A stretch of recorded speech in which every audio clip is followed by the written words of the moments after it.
Hello, ladies and gentlemen, and welcome back to another episode. My name is Danny, and this is Drinking with a Ginger. On tonight's episode, I am joined by one of my friends and former colleagues who also happens to be a motorcycle racer. And everyone, please welcome Kate. What up? How's it going? Good, how are you? I'm doing well. Yep, here we are. Yeah. So, speaking of motorcycle racing, I was always curious, how did you get into that? Because it's not. I mean, I'm sure you see it more than the general person, but it's not that common for female racers. Correct. It's actually getting a lot more common for females, not necessarily to race, but to be riding motorcycles. Yeah. In 2018, females purchasing motorcycles, just to get really, data is beautiful on you. Absolutely. Female motorcyclists rose by 18%, in the last 2 years. Wow. So it's really becoming more popular among females. But in the racing scene, it is a little bit more rare. Yeah. We have probably 9 women that race at CVMA on every different type of bike. We have 2 women that race the 600s and larger, 600cc and 1000cc. Now, when I talk about motorcycle racing, I'm talking about road racing, which is the twisties, not drag racing or dirt bike racing. Everybody thinks, motorcycle racer. It's like, oh, you race dirt bikes. I'm like, you? No. How often do you race? Because I always see you posting, and I wasn't sure if it was just hey, I have these pictures from a previous race, or hey, this is an upcoming one, or one that I'm currently doing. Do you race every weekend, or is it every other, or once a month? So we do a season. So there's a few different race organizations around the country. So I race regionally. Okay. So one of the race organizations that I race with is called Chuckwalla Valley Motorcycle Association. And that is a winter series because it's out in the middle of the desert in Southern California. And so they race from September to April. Okay. So we have 7 rounds. So across 8 months, there are 7 race weekends. Gotcha. And then there's also, up in Utah, there's a summer race round there when the weather's nice, and that's 6 or 7 race rounds as well, but it's in a lot shorter time frame, so those races are a lot more often, back to back. Gotcha. And now with those being different leagues, is that something that you have to, apply to get into, or can you just show up and say, hey, I'm racing? You do have to have... Well, you start with an amateur race license, and you have to get that by taking a class and passing the tests, and the test is usually a mock race that they do, and you just can't crash. That's the Seems simple enough, but I'm sure it's harder than you think. Yeah, somebody always goes down in that mock race. Oh yeah. Usually, there's somebody that doesn't finish the race. You've seen it time and time again. But then there are the people that go incredibly slow during their mock race just to make sure they finish and get their license. So there's no time frame you have to finish in, just gotta finish?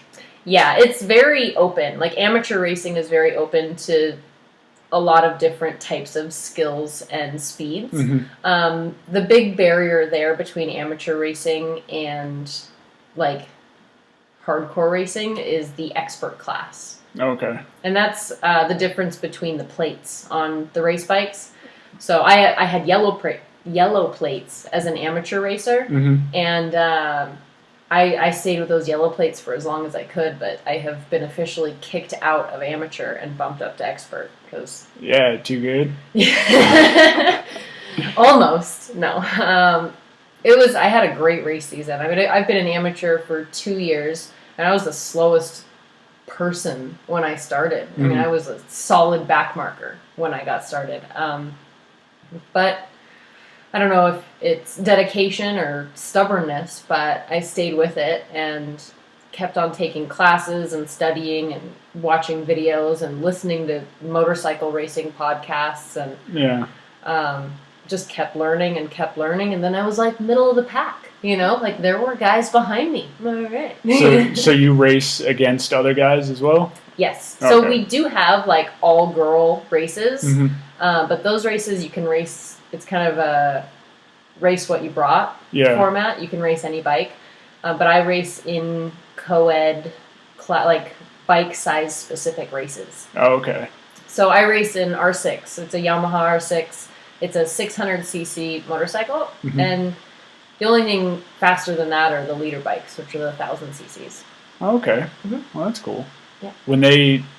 So throughout the season, is it like regular racing where you get points depending on how you finish, and then once the end of the season, it's standings by a certain amount of points? Yep, exactly. So what we do is on Saturday morning, everybody qualifies, Mm-hmm. and then based on your lap times, that's your qualifying grid spot. Now that's how they race out at Chuckwalla.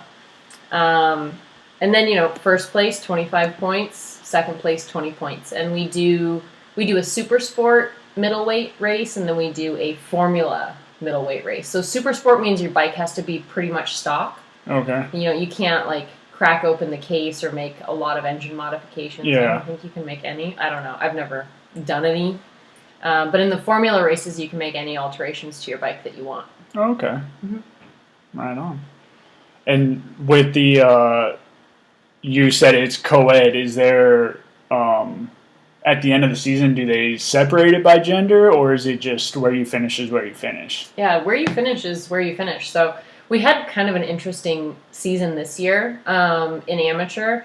So for the first 2 rounds, there was me and this other girl that have been training like crazy. Her name's Key, and she's like a great friend of mine. I adore her. And there was a grid of 35 people, and her and I were finishing first and second. Oh, wow. Battling back and forth. And it was pretty funny, too, those first 2 rounds, because every guy, there's like 30 guys in amateur middleweight, and they're getting their asses kicked by these 2 chicks. Nice. Good job. It was awesome. Like, it was fantastic. I kind of pulled a knucklehead move, and I went off jumping dirt bikes and shattered my wrist. So that knocked me out for the next round. And that kind of messed up my season. But yeah, her and I were leading the championship. She had the Super Sport championship, and she was leading Super Sport, and I was leading Formula at the end of the second round. I was 1, and she was 2 in that one, and then she was 1, and I was 2 in the other one. Oh, wow. Yeah. Oh, that's cool. It was really fun. And then I think we were tied in points in the all-chick race. Nice. Yeah. And you said you're moving up. Is she moving up too, or is she staying in amateur? I believe she's moving up as well. Okay. It's technically optional. Like, anyone can stay in amateur if they feel uncomfortable moving up to expert. Yeah. Because expert is intimidating, and those are the classes where the national racers show up and race, and those guys are touring the country racing professionally. And if they show up to race, they're in that same race with you. Like, that's the premier class in these regional races. Yeah, that can get a little scary. Yeah. Some of those like national racer guys, like out on practice and warm ups, were in the same groups. Like I practice in the fast group, and they also practice in the fast group. And if I go out a little bit ahead of them, they go by me, and I learn a lot in that one corner that I see. I'm like, oh my god. Yeah, I'm sure there's since they're touring professionals, I'm sure there's a huge gap. It's pretty insane. So I'm running like a 155 lap time out there, and these guys are running like, the fastest guy is running like 46s, but they're insanely talented. Yeah. Most of the guys are running like 49s, 150s. That's still really good. How long is a lap? It is a 17-turn, 2.68 mile track. Wow, so they're doing 2.68 miles in 50 seconds. No, a minute 50. Oh, a minute 50. Yeah. Okay. Yeah. Minute, sorry. I was thinking 50 seconds. I was like, damn, that's faster than cars. Yeah, no. So I'm doing like a minute 55, and they're doing like minute 50s. But even then, like, when you look at that on paper, you think, oh, that's not a very big difference. Yeah. But when it comes to average speed around the track, I mean, when they go by me, I'm just like, oh, that is so much faster. Yeah. What's the like the average speed that you would go? So I remember that. So like when I was like growing and improving, the average speed to break the 2-minute marker, which is like the coveted 2-minute marker at Chuckwalla. When I broke that, you have to do an average of 80 miles an hour around the track. Wow. And so as I went faster and faster and got down into the 57s, 56s, shaving off like 1 second here. And then like the next day I'd shave off another second. And then the average speed went up, we got like 82, 83. And there are a few really slow corners in there. So that means we're going anywhere between 90 and 100 miles an hour through a couple of the fast corners, fully leaned over, knee on the ground, edge of the tire for an entire corner until you get back on the gas and get back into that 120 mile an hour range. What was it like the first time you did that? When you like going through a turn 80 miles an hour, what was the first thing going through your head? It's been such an incremental progress, but there have been some big moments. Like there was one time where I was like going at a pretty good pace and I made a mistake, but I still thought I could make it, like my brake marker was at the 2 and like my hand just woofed. I just kind of missed the brake marker. Yeah. And so then I grabbed the brake at the 1 and I'm like, oh my God, we can do it. You can just turn the bike. Just turn, right? Like whatever. Yeah. Like, maybe we're going down, and leaned it over. I'm going 3 or 4 miles an hour faster than I normally would, which can feel terrifying when you have a certain speed you're used to. But I got some great advice from one of my friends, Justin. He said, I'm scaring myself every time I go around that track. He goes, that's how I keep getting faster. And so I kind of took that. I'm like, all right, guess I'm going to go scare myself. Yeah, because I guess if you're too comfortable doing something like that, you're not really testing yourself. I mean, and that applies to every sport, right? Yeah. If you're not pushing yourself and like kind of scaring yourself and, kind of pushing those boundaries, whatever you're trying to accomplish, you're not going to get any better. Mm-hmm. Yeah. And that's the same with like weightlifting or, video games. I mean, whatever. Yeah. God, I couldn't imagine doing that. Because like you said, your knee is touching the ground, right? Mm-hmm. And you wear like pads or something to help when your knee's dragging? Yeah, it's kind of like a hockey puck, actually. That's the closest thing I can compare it to. And they grind down over time, so I have to replace them pretty regularly. And they're actually really expensive, so now I try to pick my knee up after I find the ground. Because my knee on the ground is actually just an indicator of how far leaned over the bike is. Yeah. And so I know once my knee's on the ground, I can lean it over a little more.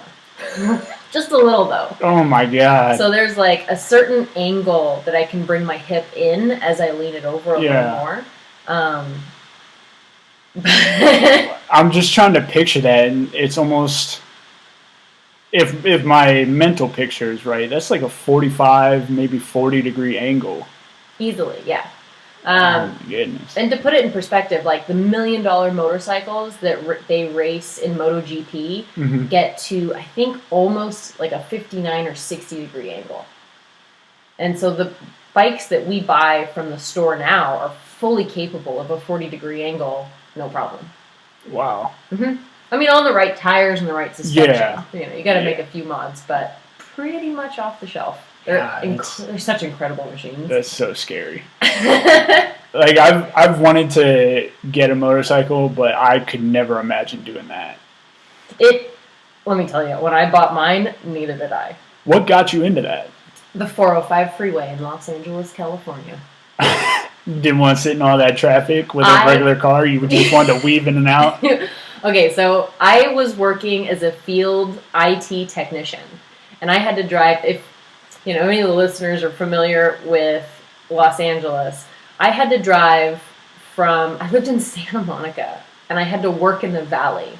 Oh, wow. So I had to go to work in the valley, and I had to pick up my work truck. And then I would go back to clients' offices back down in Beverly Hills. So I had like 3 hours of driving to do every morning. It was an hour and a half to work and then an hour and a half back to the clients. And one day when I was sitting on the 405 waiting, trying to get to work, I'm watching these motorcycles go by, and I just realized I would rather die than sit in this traffic anymore. I could see how that would go through someone's head. and they just get to cut, they cut the line. Yeah. Free pass right up through the carpool lane, right by all the cars. I was like, I don't care. I want one of those. Give me one. And so I did. I went to a community college, and I took the class, and they taught me how to use the clutch because I didn't know how to drive a stick. I learned how to ride a motorcycle before I learned how to drive a stick shift. Nice. Mm-hmm. I don't know how to do either. So. So how long after you started riding motorcycles did you get the thought, hey, I should race these? Well, first I tried a track day. So they have days at racetracks where you can just go and ride around the track and work on your ability to ride a motorcycle, which is pretty fun. Right on. And I totally fell in love. But I got to back up for a second because I believe it was a police officer that recommended I try the racetrack. And why did he recommend that? Because I got in a little bit of trouble. Just a little, though. Oh. So I was cutting through the 405. I had just gotten my second motorcycle. Because the first motorcycle, somebody T-boned me, and I went Superman'd across the hood of his car, and it totaled the bike. And really, if I would have had a faster bike, I could have gotten out of the way of that car faster. So I got a faster bike. I got my first R6. Okay. Because my first bike was a 1987 VFR 750, or 700 F2. So it was this older, carbureted. It was kind of a slower 80s motorcycle. Okay. So I got a 2012 R6 in 2012, and I got in a little bit of trouble on it. It is a fast motorcycle. I absolutely love the 600s. So I was cutting up the 405, and I was in the carpool lane, and I illegally went from the carpool lane across, 7 lanes to my exit. And the exit is a 45-mile-an-hour exit from this. There's a 405 freeway to the 118 West. And the 118 West is a downhill freeway that is really wide. And once I got off the 405, the traffic on the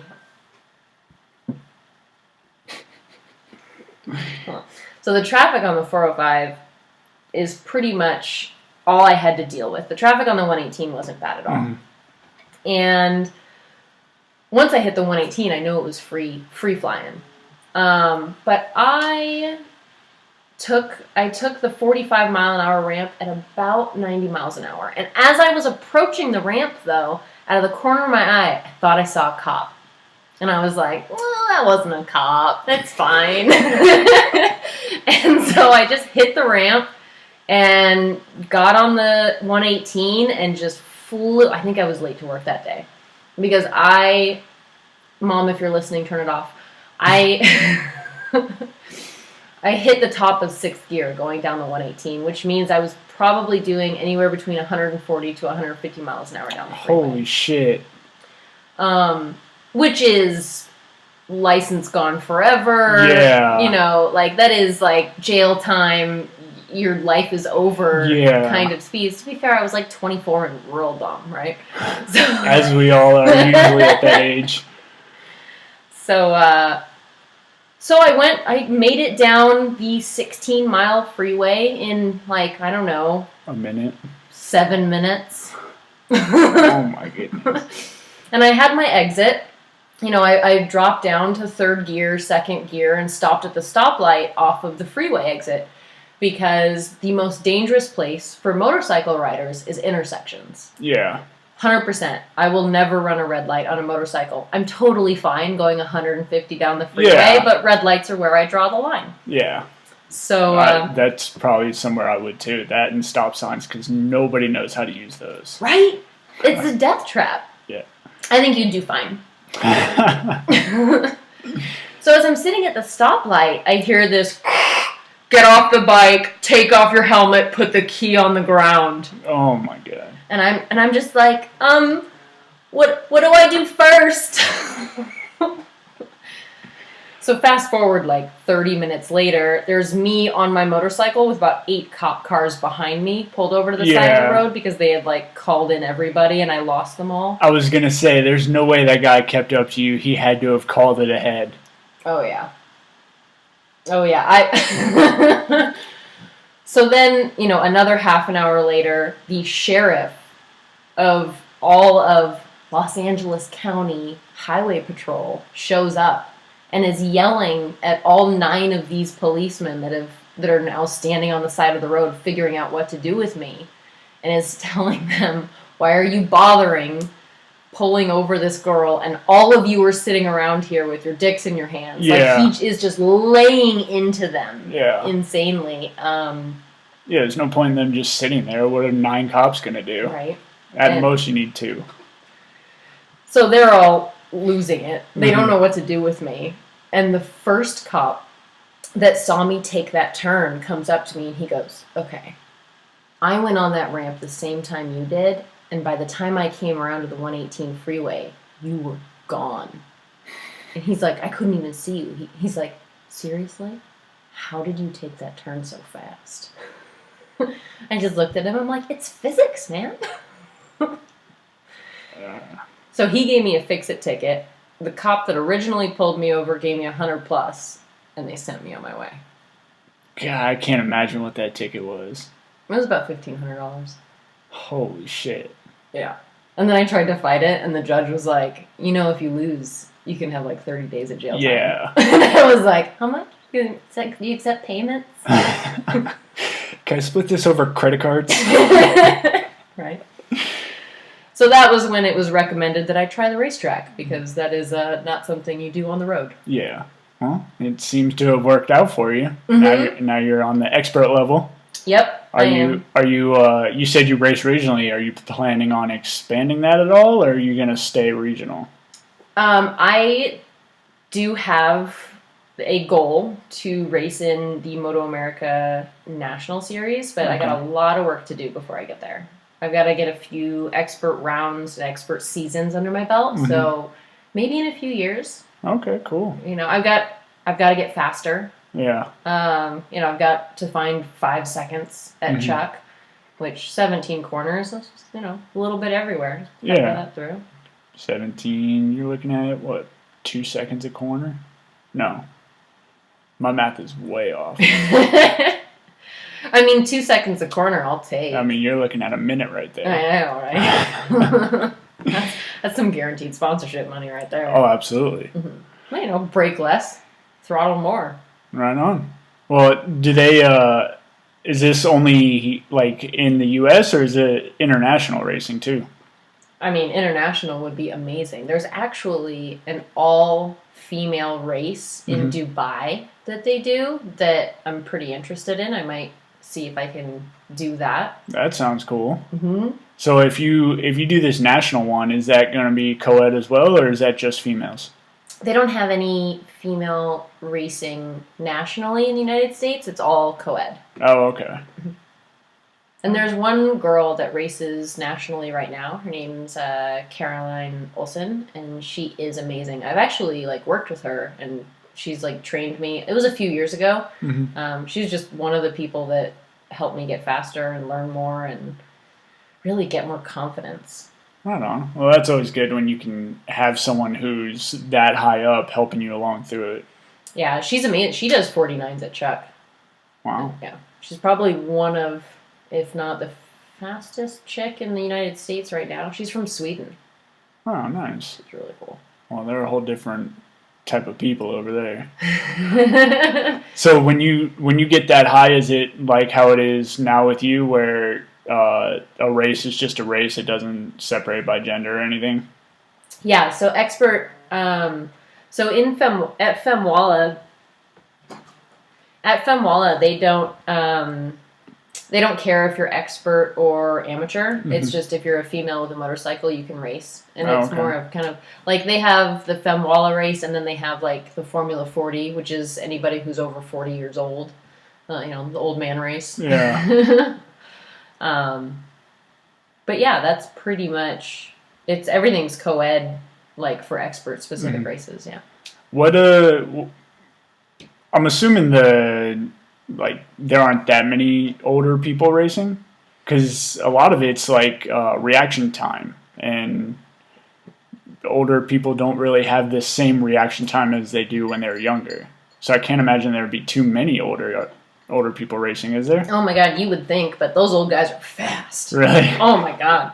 So like last year, oh yeah, I mean the Formula 40 race is okay. So let me put this into perspective. The middleweight race, the lap record for that one for Formula 40 middleweight is a 151.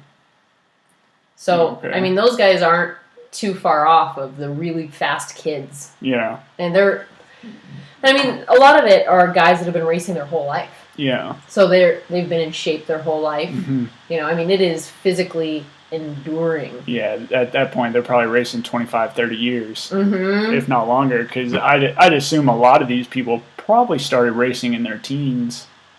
Yeah, a lot of people start really young, which I'm very jealous of. I really wish I could have gotten on a motorcycle a lot younger. Well, it's cool that you've come this far in only, a couple years? Yeah, I got my first bike in the end of 2011, so like So 8 years? ish, yeah.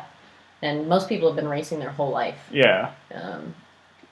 So I definitely have a lot of catching up to do, but I definitely put in the time and the effort. Right on. Yeah, I see you're always going out there. Yeah, always. Doing a couple races a week, or a couple races a month. So do you race like Friday, Saturday, Sunday, or is it like kind of how NASCAR is, where it's like you have the practice and then you have the qualifying and then you race like a day or two later? Yeah, it's kind of like that. So on Friday we do a practice day, which is just like a track day, Mm-hmm. and then we do qualifying Saturday morning, and then we race Saturday and Sunday. Oh, okay. Right on. Is there a difference between the races, or are they like they both count towards the same thing? Or is it like take your best time? So it's by finishing position for both days. So there will be like 14 races on Saturday and 14 races on Sunday. So for instance, we will race Super Sport middleweight and Formula middleweight on both Saturday and Sunday. Mm-hmm. So there's 50 points, 25 points Saturday and 25 points on Sunday that you can get the whole weekend. Okay. And that goes towards Super Sport middleweight and Formula middleweight. And are those considered two different, Classes. okay. Yeah. Because I was trying to think, like, I'm sure they go in the same season, but, like, are they separated? Mm-hmm. Okay. Yeah, they are. Like, if you crash out of, or, like, some people don't race Super Sport middleweight because their bike doesn't qualify for it. And they don't get, if they win Formula middleweight, they get the 50 points in Formula middleweight. And then whoever wins Super Sport middleweight gets the 50 points from both days out of that. Okay. So they're very separated. And it's not just middleweight races out at Chuck. There's the leader bike races, the big bikes, the thousands. There's ultra lightweight, and then there are twins, which are like the SV650s or the FZ07s, which they're like a smaller bike. Like they're 650 cc's, but they're twins. They're twin cylinders or something. Okay. I'm not a mechanic. I just ride them. Yeah, but don't you work on them? Or do you have people that do that? I do a moderate amount of mechanic work. Okay. I can change my wheels. I can change my tires. I can fix my shift lever. I can change out my clutch. I can do my brakes. I can bleed my brakes. So would you say it's like basic stuff or like a little bit over basic? I'm probably medium. Okay. I mean, I'm not about to drop the motor and make adjustments Mm-hmm. on the, timing chain or anything like that. Yeah. But I can tell when something, I can change a clutch. I can pop the clutch case off and swap those out. Nice. It's probably the most advanced thing I could do, though. I have no clue what that entails, so awesome. Although, to be fair, like, I've met racer chicks that don't know how to take their wheels off. Really? Oh, yeah. I've So also they- met racer dudes that don't know how to take So their they wheels have off. complete teams that just do everything for them. Or they roll their bike over to the tire guy and pay them extra money to take their wheels off and change their tires for them. I feel like though they should definitely know how to do that.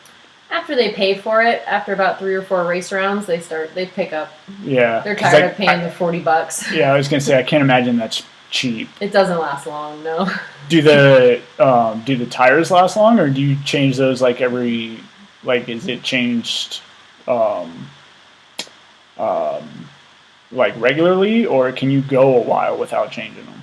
I used to be able, when I was slower, I could go like a full race round and then do a track day, and I'd get like a lot of life out of my tires. Pretty much when I started going about 158s at Chuck, I needed new tires every day. Oh wow. Yeah, so I'd go through 2 sets of tires.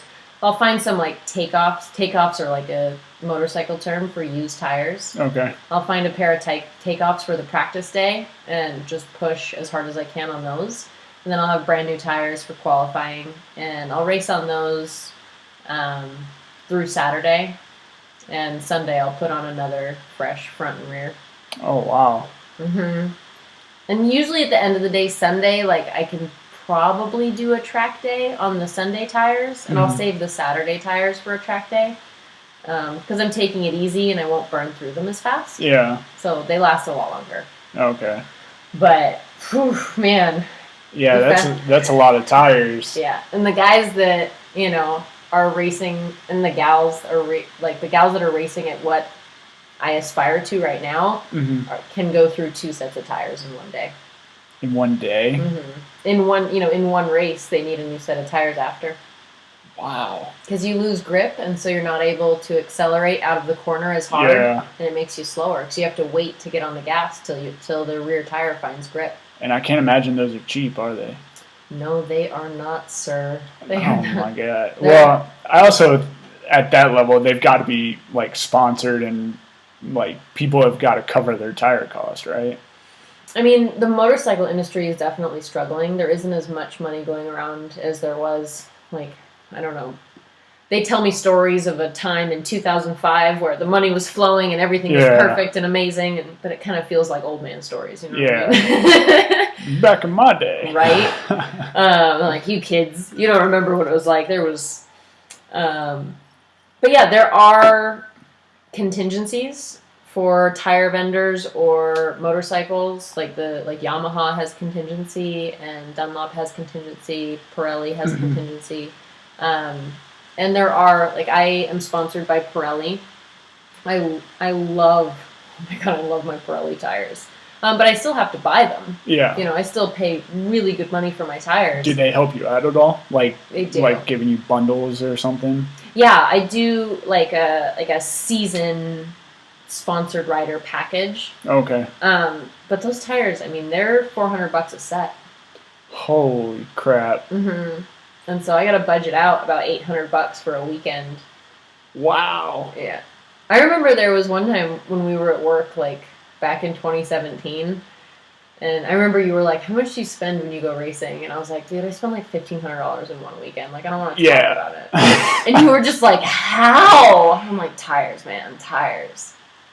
Oh, wow. Yeah. I knew racing was expensive, but that's crazy.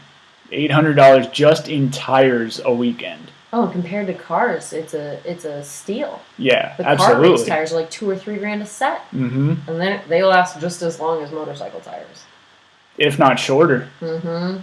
Wow. Right? Just burning money. What about the parts on your bike? You don't change those that often, do you? The clutch goes out. That's $200 ish. Or it's $100. I don't know. I just hand them my credit card sometimes.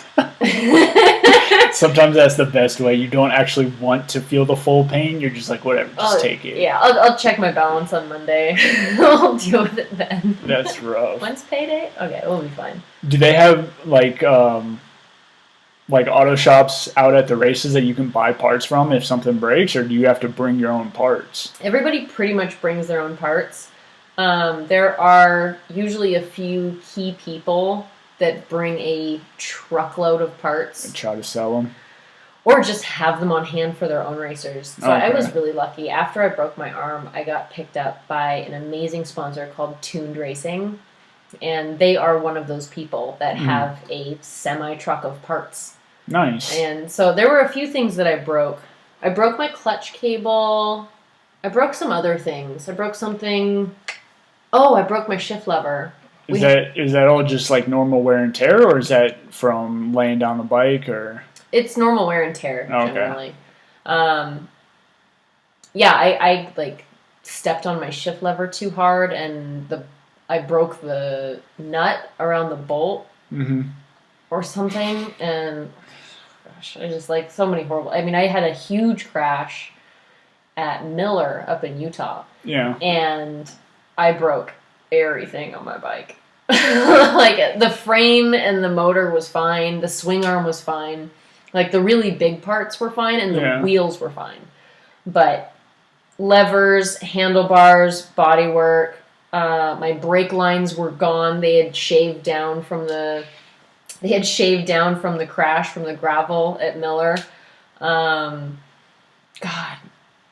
I mean, it was like a $2,000 crash, maybe a $2,500 crash at Miller. Oh my goodness. And I went for a little bit of an ambulance ride because I broke my toe. But also, I had a moderate to severe concussion.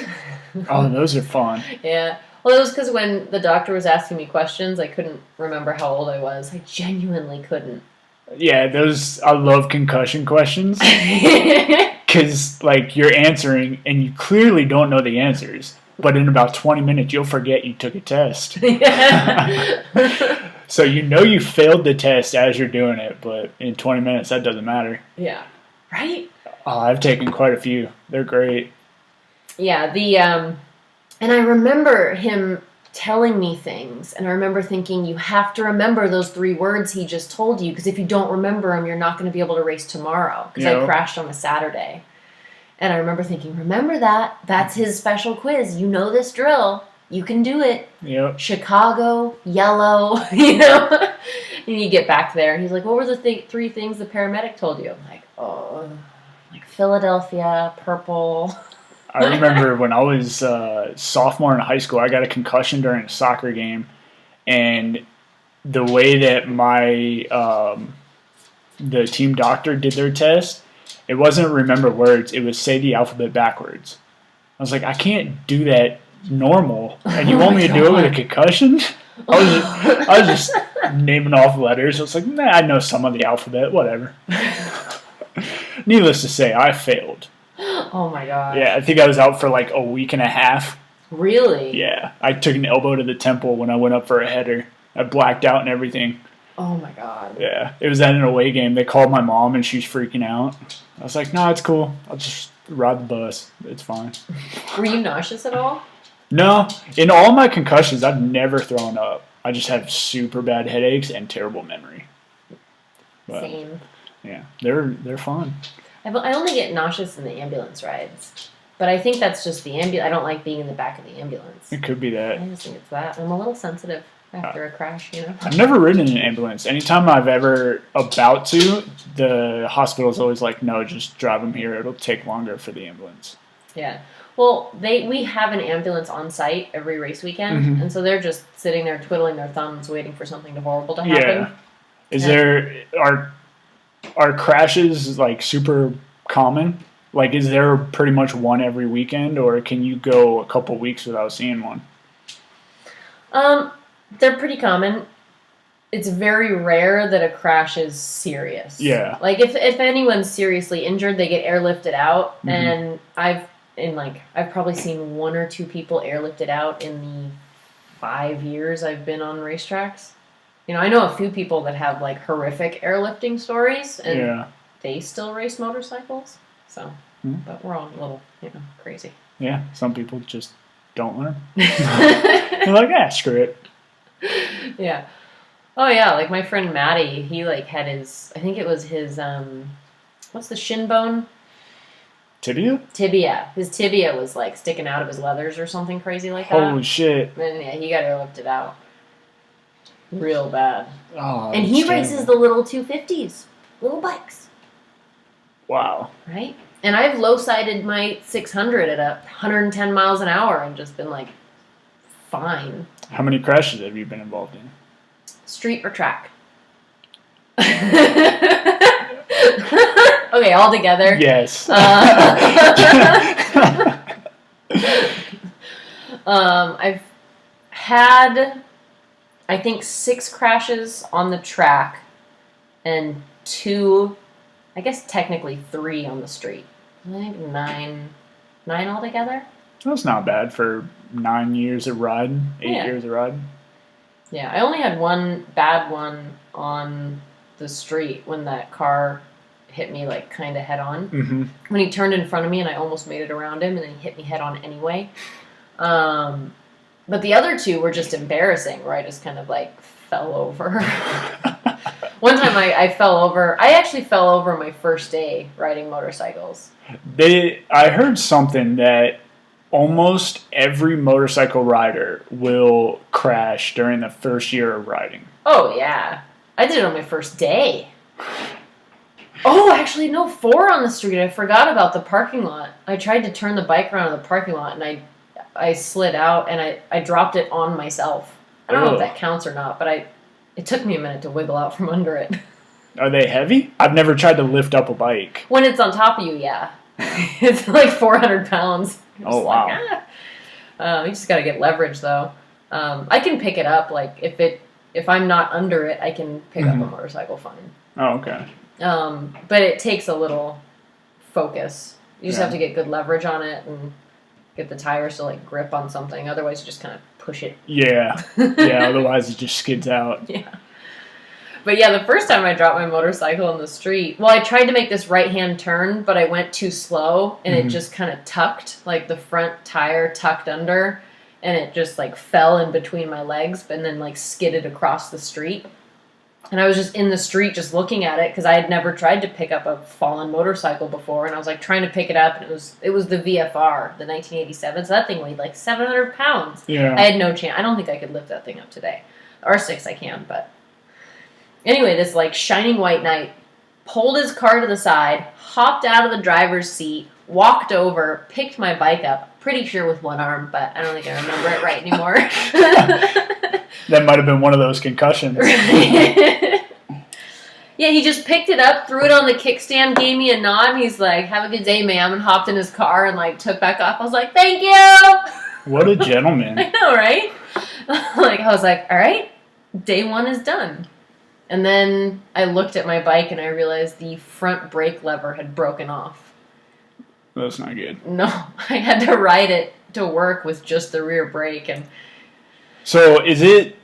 I'm completely dumb when it comes to motorcycles. I don't know anything about them. But is it like similar to riding a regular bike? Like you use the back brake mostly, or do you have to use both of them with the motorcycle?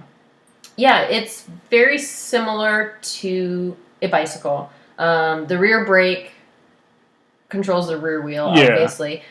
For road motorcycles, you mostly 70% of your braking is on the front brake, and like 30% is your rear. But on dirt bikes, like 80% of your braking is the rear brake, which is why I have a broken wrist. Why?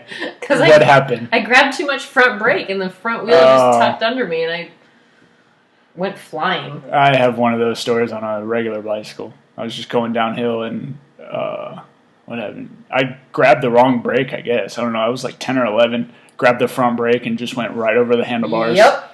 Face first on the concrete. I was like, Yep. all right, I'm done for today. Exactly. Yeah, so on road bikes, you can use like the front brake most of the time. Oh, okay. As long as you don't jab it, you'll be fine.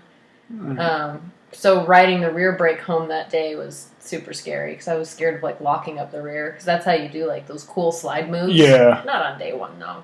Yeah, probably not. Yeah. Day one, you should probably try to go by the manual. Yeah, right. I'm like trying to apply everything I learned in my, motorcycle safety foundation course on my first day by myself on the street. Just, what a mess. Yeah, those are interesting days. Like even first day of driving, you're just like, oh shit, what do I do in this time? And all right, I gotta do this and this and this. All right, I think I'm ready. 10 feet down the road, nope, not ready. Hold on, I gotta do this, this, and this. Yeah, it's like starting with anything. You're like hyper aware of everything your hands and feet and eyes and head are doing. Yep. And like where you're looking and where you're supposed to be looking and like what you're supposed to be pulling and pressing and how to turn it on and off and applying gas and and now it's completely second nature. Yeah. Well, yeah. How do you? Because I know you have a car and a bike. Do you ride your bike around town much? So my bike is not street legal at all anymore. Oh, okay. It has like an illegal exhaust. All the electronics are off of it. It has no headlights, no taillights. Mm-hmm. It's purely a race bike. Oh, okay. I do have a street bike. I have like a Triumph Bonneville that's a cruiser. It's like a cool kid, like Sin City moto cruiser, Okay. And I got it to mostly like go undercover in like there's like motorcycle groups. There's a huge Vegas scene of like all these women that ride their Harley cruisers like up through the canyons. Mm-hmm. And I thought I'd make motorcycle friends, but there aren't a ton of like chicks that ride sport bikes in Vegas. So do you do any races out here, or is it usually just California and Utah? It's mostly California and Utah. They have a race round twice a year. I'm going to do it soon, like the next time it comes up. It just hasn't lined up schedule-wise, or it was on the same weekend of a race round that I was in the running for the championship for. So Okay. I couldn't make it out. Or it was the very next weekend and I was out of money. Yeah. It's a good reason to not race. Like, race? I'm like, but I just raced. I don't have another $1,500 to go for 2 days. Yeah, that's crazy. You had said like each racing league has their own season. So do you race year round, or do you have like a set off period that no leagues are racing? I mean, really, like my off times are when I'm just trying to like save up and take a break. So the Utah round started back up May 18th and 19th, which was last weekend. Yeah. And so I didn't do that race round because I wanted to buy a truck. Oh, okay. So it was like go race for 2 days or like buy a new vehicle. Mm-hmm. So I did that instead, and I got a new truck, and it's fantastic, and I love it. Nice. But now I'll be able to race easier. Yeah. Is it like a regular truck, or is it a truck for like hauling your bikes and stuff? It's like a V8. It's a regular 4-door. I got a Titan. I got a Nissan Titan. Okay. Nice truck. Right on. Yeah, it'll pull a trailer. It'll pull like 10,000 pounds. Yeah. I was really impressed. Yeah. Because like I was basically shopping for a truck based on towing capacity. Mm-hmm. Those things are beasts. How much stuff do you take on a normal race weekend? Okay. Like, do you have backup bikes, or do you just take one bike and then backup parts? I just one bike and parts. Some people have an A bike and a B bike, which that must be nice. Yeah. I bet that feels good. Yeah. You'd be like, oh, I broke it. I'll just go get my other one. It'd be like, when you're playing soccer, if you have like, these amazing like $400 soccer shoes and like all your gear and equipment, and like, like if a cleat blew out or something, and you'd be like, that's okay. I have a whole nother set of these shoes in the car. I'll be right back, right? Yeah. It's basically like, and there are those guys that just have that, ready to go. But no, one bike, as many spare parts as I can, takeoffs, full toolboxes, air pumps, tire warmers, stands, easy ups for shade, cooler, seating, tables to put said toolboxes on. I don't know. So you got a whole trailer packed of stuff. Yeah. It's basically like glamping with, extreme sports on top of that. So everything you need on top of that. So I have like my toolbox probably weighs 80 pounds. And I hope to get one of those like rolly cart toolboxes soon. Yeah. That's the dream. But my race team Tuned has one, so I get to stash my little tools in there for now, and then we can use the rolly cart one. And every now and then, so Tuned Racing has a semi truck that they take for the national rounds because they have 2 national racers. One of them is Bryce Prince, and the other one's Chad Lewin. And Bryce Prince is the guy I was telling you about that did the 146s. Okay. He actually just set the lap record last year at Chuckwalla in the shootout on his 600, which the shootout you can race any size bike. Okay. So the 1000cc bikes are racing in the shootout, and Bryce on his 600 set the lap record. Wow. What a boss. That's pretty good. Right? That dude's so awesome. Do they have so is it just one lap record, or is it like broken down into like groups or anything? So, like how you have the amateur and the expert and whatever else it might break down? Is it like, oh, this was the expert best lap record, or is it just like the overall? so the overall lap record is based on the shootout. Okay. Generally. And then they have lap records for each race, but they only do lap records for expert races. Gotcha. So the amateurs, they don't care. Yeah. We're all special and new anyway. Yeah. They call the amateur middleweight class the meat grinder class because it's usually the race with the most bikes and the biggest egos. How many people race in each race? So the amateur middleweight is one of the bigger races, although I have seen some of the ultra lightweight grids go 40 bikes deep. Oh, wow. I mean, there are a lot of those 350s when like the R3 and the Cowie 300 came out. Really popular bikes, and they're a lot cheaper to race. Because you can get a 300 race bike for $3,000, $4,000 that has a lot of good stuff on it. Yeah. But like an R6 race bike, you're looking at probably 8, 9, 10, 11 grand for a good one. Okay. And it goes up. I mean, some people have $25,000 R6 race bikes. Must be nice. Right? I'm racing on a hope and a prayer. Yeah, I was going to say, hey, one day when you get to that national level, you might be on one of those. Yeah, right? I think so. Pretty sure. But yeah, so there's like 40 plus of the ultra lightweight. We saw some big expert middleweight grids, but they're usually like 15 to 20 people in the expert races. Okay. That's not too bad. It's definitely better than 40, though. Yeah. That can get pretty congested, I bet. Yeah, and especially if you qualify like in the middle of the grid and you've got 20 people behind you and 20 people in front of you, going into turn 1 with all those bikes, that's a pucker right there. Yeah, I remember watching like dirt bike races and stuff, and the first turn, there's always like 4 people going down. Yeah, it's pretty. Last year, I qualified like mid-pack this is 2017, 2018 series.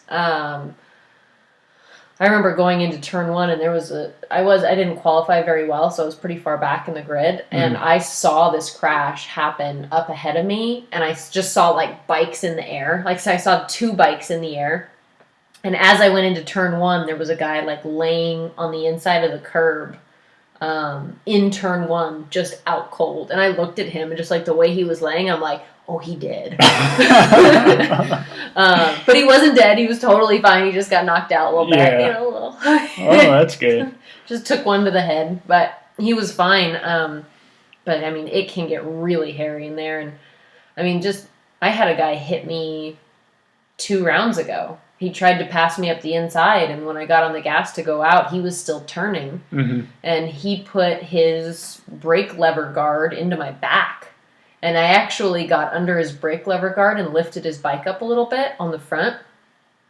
But we both kept it on 2 wheels. Neither of us crashed from it. Oh, that's good. And actually, because I lifted his front up a little bit, I think I kept him from crashing. But yeah, I had this wicked bruise on my back from where he hit me.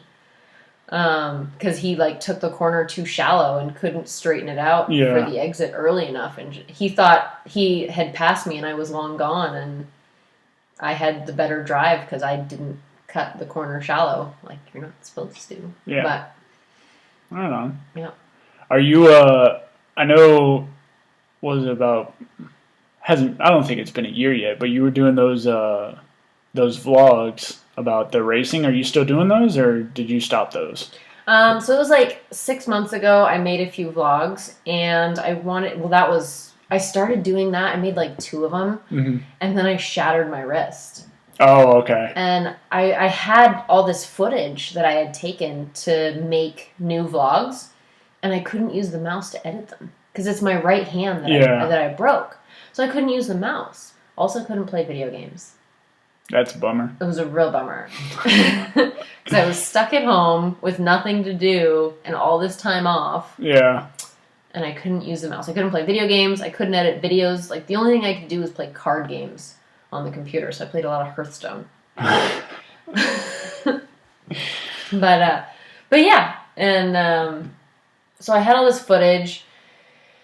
And, like, everything kind of went sideways for me when I broke my wrist. Mm-hmm. And then it started snowing in Utah, and it was horribly cold, and the stairs to my apartment also iced over, so I had one hand and an icy staircase, and it just wasn't that was not a good month for me, and I just kind of had to take a break, reevaluate.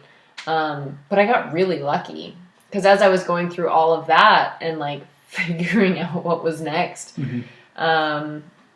I got the job offer to come back to Vegas. And I was like, oh, sweet. Man, no more snow. No more snow. So are you gonna start doing those vlogs? Are you gonna get all that footage together? Yep, I actually just recorded a new vlog and I'm posting it next week.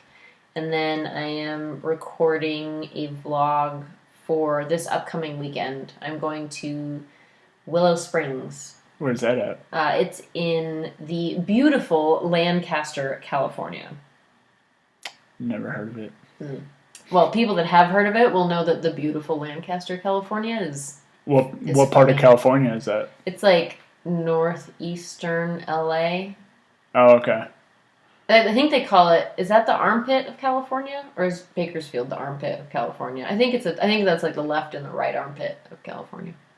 I would have thought Barstow. Oh, Barstow.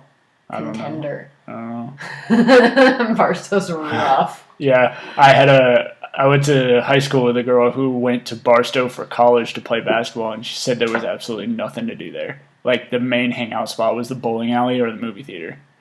But aren't there just a ton of drugs to do, or? I don't know. I know nothing about Barstow except that I stop there occasionally when I go to California. Yeah, I stop there when I have to pay too much for gas. Mm-hmm. Yeah. That's about it. Yeah, when we just went to LA end of March, early April, and we waited and we stopped like on the far side of Barstow, like the last exit before you leave Barstow. And I was like, man. I think gas was, at that time, it was probably high to mid $3s. It was before this huge hike. Oh. Because we had like a 50-cent hike in a month. Yeah, it was like $2.99, $3.01, chilling. Mm-hmm. And now I'm like $3.44. Right? Jimmy's rustled immediately. Oh, absolutely. So upset. Like this gas station right around the corner. It's the cheapest one I've seen. I think it's like $3.38, $3.40. Ugh. But it charges 35 cents. Mm-hmm. So it really, on average, it probably goes up an extra 3 or 4 cents per gallon. That's like the Arco scam. Mm-hmm. I think it is an Arco. Mm-hmm. It's either Arco or AMPM. Yeah, Arco scam. Yeah. That's They're terrible. like, oh, it's a debit fee. I'm like, is it though? Yeah. Is it? Or are you guys just greedy? Right?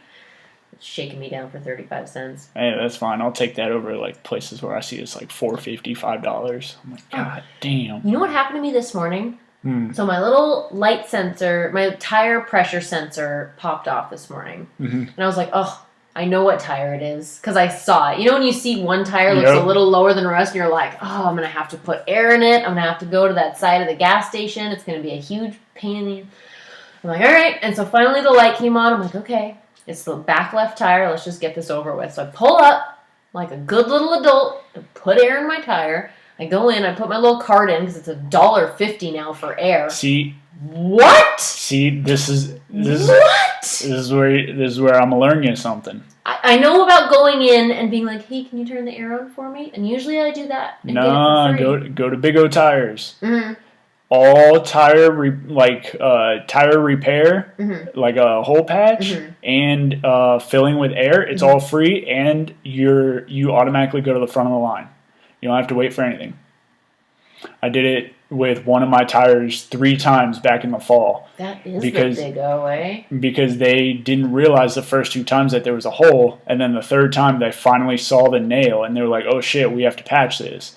And it literally took like 10-15 minutes. No kidding. Yeah, they had a garage full of cars, and they were like, no, when someone comes in with wheel tire problems, we put them to the front of the line, and we try to get them out as soon as possible. That's amazing. So do that next time. Yeah. Yeah, just pull right up, and they'll do the air. Yeah, they have a spot. You just pull up, and they'll take your car, and they'll drive it in if need be, or just fill it up with air right there. Holy, this is a game changer. Yep. Because I didn't even tell you the worst part of my air story. I put my card in. I paid $1.50 for air, and I got the little thing to go put air. I took the little cap off my wheel, and I looked at the air thing, and the freaking needle was missing. Oh. The whole thing was out, and I drove away with the air machine still running, just driving away, pissed. I would be too.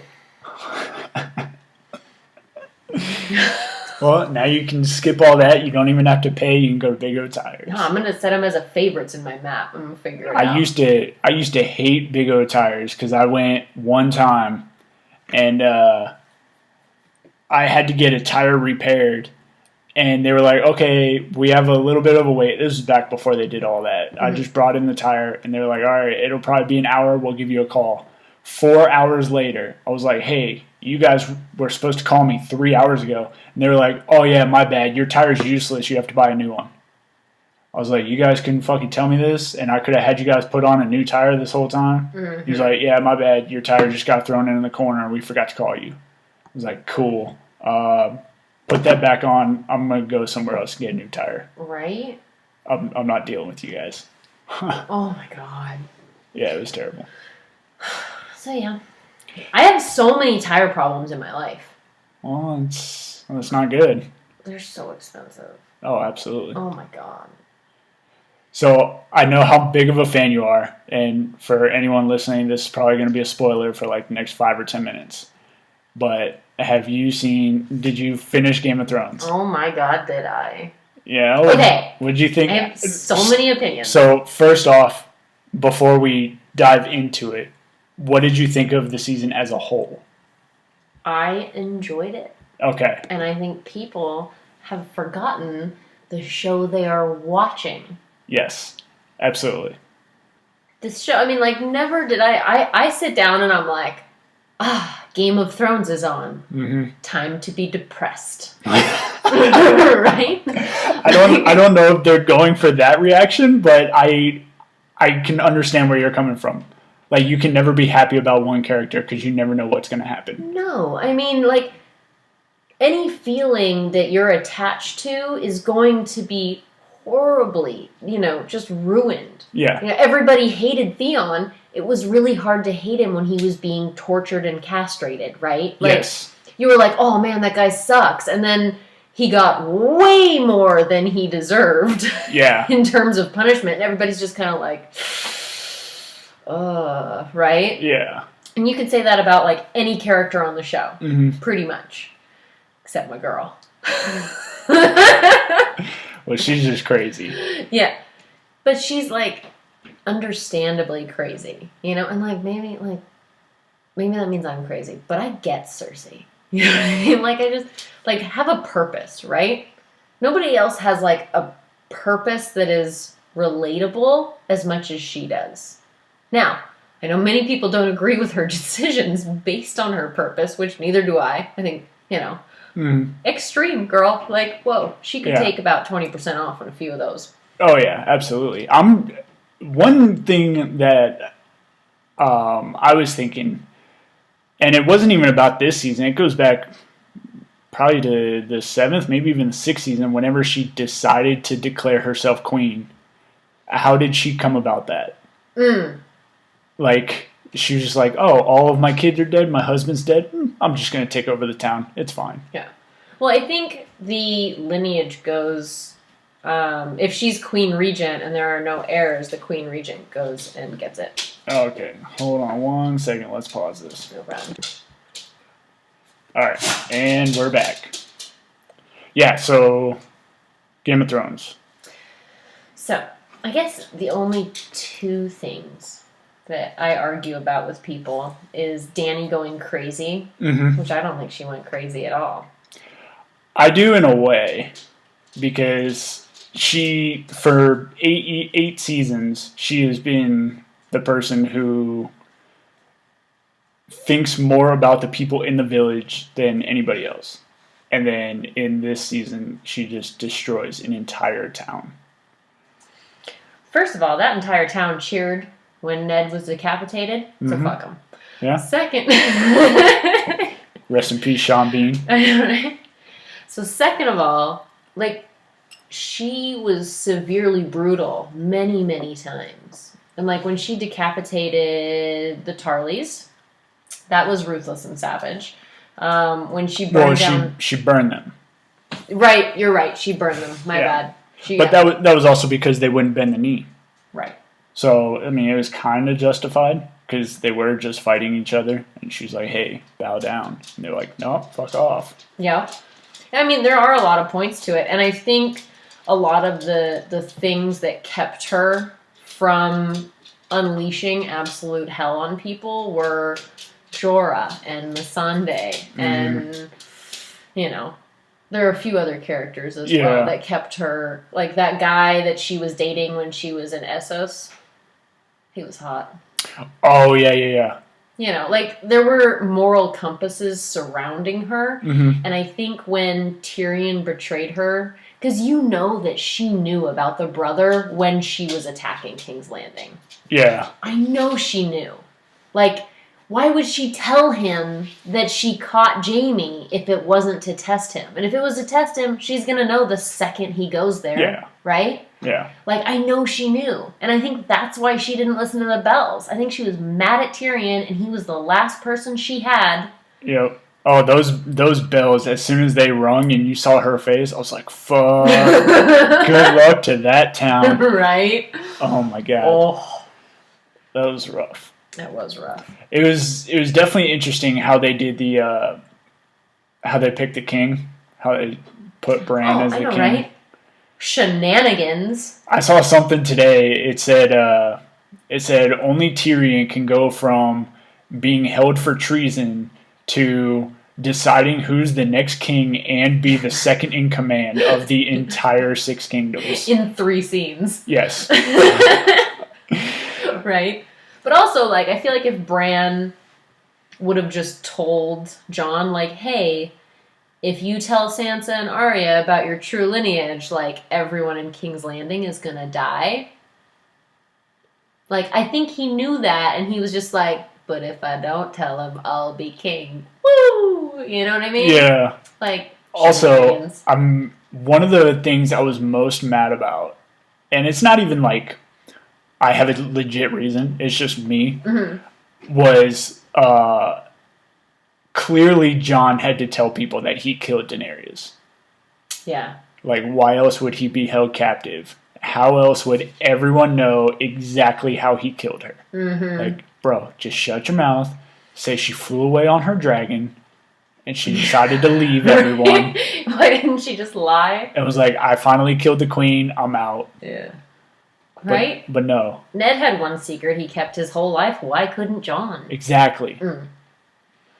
But nope. But no, he had to be a goody-goody and be like, hey guys, just to let you know, I killed our queen. By the way. I stabbed her in the stomach. It's cool, though. Dragon took her away. It's cool. I know, right? Like, And like the entire season, he can't keep his mouth shut for 2 seconds. Not at all. Like everything went sideways because he ran his mouth every time. And after everything he saw with the way that Sansa reacted to Daenerys, he really thought he could trust Sansa. I know, right? The biggest secret of the show. Right? He's like, okay, like I know you hate her, and this is gonna mean like her entire demise, but don't tell nobody. Yeah. Stop it. Ugh. Like, just keep this between us. It's cool, though. Right. Like, you have to swear. Like, she's not going to It's swear. like, cool. Next Fingers scene. crossed behind her. Right? But I do love, like, Sansa's evolution into, like, this, like, she's like, if Littlefinger and Cersei and, what's his name? The Flayer? The bald dude? No, the flayed man, the the guy that cut off the guy's dick. What's his name? You know, the sausage gif. I can't remember. The guy that married her and raped her all weird. Wait, you're not talking about Cersei's kid, are you? No, not Joffrey. The guy with the black hair that took Winterfell. Oh, Flayed man. Oh shit! What's his name? Starts with a B. Bolton! Yes. Ramsay Bolton. Yes. Oh my god, I am so sorry to anybody who's listening who is like screaming Bolton right now. Yeah. Him. Like, she's like the evolution of all of those horrible people that she basically studied under. Yeah. You know? Yeah, she learned everything, except, especially from Cersei. Right? Because she spent, 3 seasons in that town? Just sitting there listening to her ramble on and on. Right? And like now, she's the scariest person in Westeros. Yeah. I wish they were doing a sequel, but they're not. Just one more season. I want to see a sequel. Well, I think they would have to do 3 sequels to do the way that I want to see it. I want to see all of the Starks, see how they progress. But from what I heard, it's all 3 prequels, and they're going to be like thousands of years before. That'd be cool, though, with the Targaryen history. Yeah. Oh, that'd be awesome. The first one's supposed to start shooting in like a couple weeks. Neat. Yeah, and then the other 2 are still writing. So that's actually really exciting, because I know the guy that plays Jon Snow said he's done playing Jon Snow. Yeah, they're not bringing back any of those characters. This is it. We'll never see them again. Yeah, but I think it'll still be really interesting. I mean, I think R.R. Martin is a great author. I like that there's a TV show out there that doesn't care how you feel about characters. And really, whenever Game of Thrones, like, honestly, the fact that all the Starks lived, I was like, they've gone soft. The first episode I ever watched was The Red Wedding. Oh my god! Yeah. And I was with my buddies, and clearly I had no idea what kind of impact this was. So as soon as it ended, like, my 2 buddies are sitting next to me, and they're both completely shocked. And I was like, okay, cool. So you guys want to watch SportsCenter? What's up? And it took both of them like 2 or 3 weeks to watch the season finale of that season. I was like, what the fuck? It's a TV show. Come on. And then I went back and rewatched. I was like, oh. Yeah, you're like, oh, okay. Those are the main characters. Yeah. I was like, okay, your guys' anger makes sense. Yeah, because I'm sure especially like every time you were watching the first 2 seasons, you're just like, man, these people that die are in the show. Yeah, I was like, man, they sure have a lot of lines. I guess they weren't randoms. Oh my god. Well, yeah, it's been fantastic, and 9 years is over. It's over. Like, it was pretty interesting. We did a fantasy league for the last season of Game of Thrones on Who Lives and Dies, and I was leading the league up until the final episode. I thought Sansa was going to die, and I did think Daenerys was going to die, but my incorrect Sansa and Tormund and Grey Worm picks were wrong. I thought the 3 of them were going to die.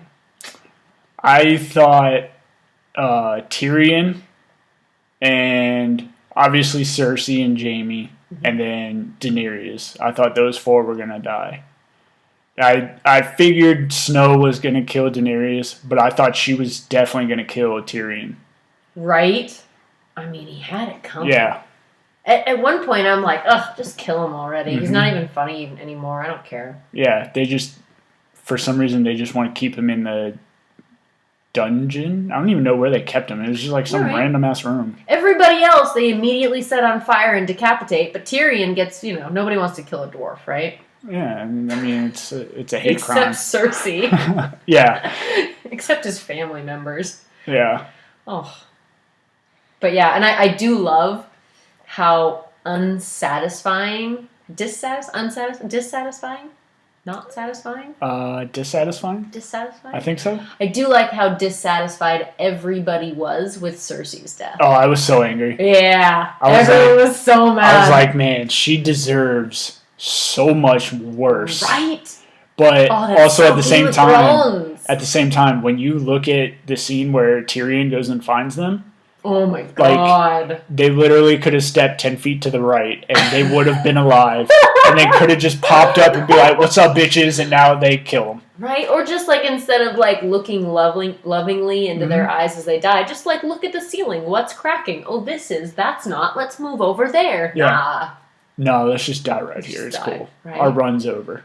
But did you cry a little bit? No. Did you cry during the season finale at all? No. You didn't tear up for anything? No. Not even when Grey Worm was like, we're sailing for Noth?